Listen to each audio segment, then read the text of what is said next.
See you in the garden. Okay, let's jump right into it. So the first thing to do is to cut your tomato through the equator, as you can see here. It's the best way to expose the seed.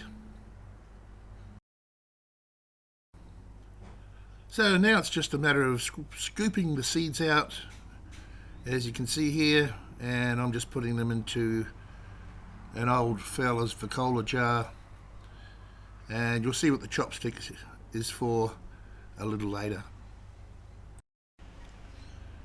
And here's just a little more of a close-up view, and you can see I'm just getting behind the membrane there.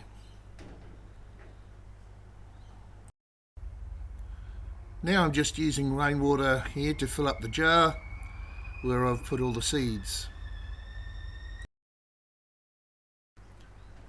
Time to give it a vigorous stir to break all that flesh away from the seeds, and I find a chopstick does this very well.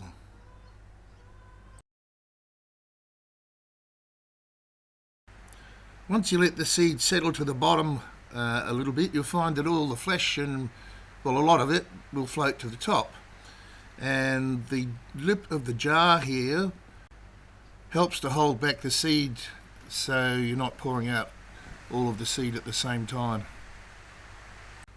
And you can see here a lot of it's gone already after the first flush, shall we say. So let's repeat the process maybe 5 or 6 times, and we'll see what happens at the end and how I set them up to dry.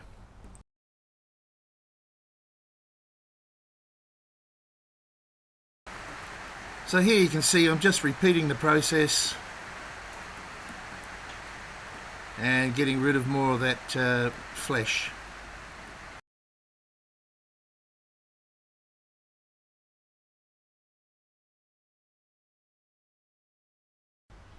So here you can see the seed almost completely clean, ready to be sieved. Alright, I've just sieved the seed through my little strainer and getting rid of as much excess moisture as I can here.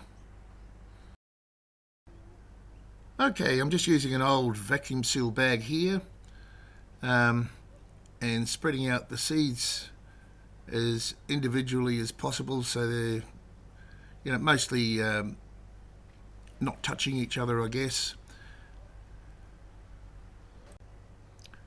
because when the seeds dry out they will stick to the bag there, and you can see I'm just trying to spread them out as evenly as possible, and when I scrape them off they'll come off as individual seeds.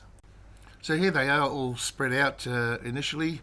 I will play with it again and get them a little bit more separated. So here I have them just drying out underneath my lights here where I have my seedlings.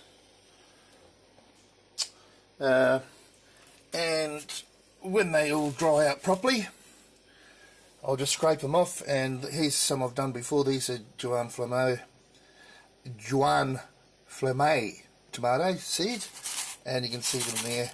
I just keep them under these lights, dry them out really well, and the job is done. That's it, guys.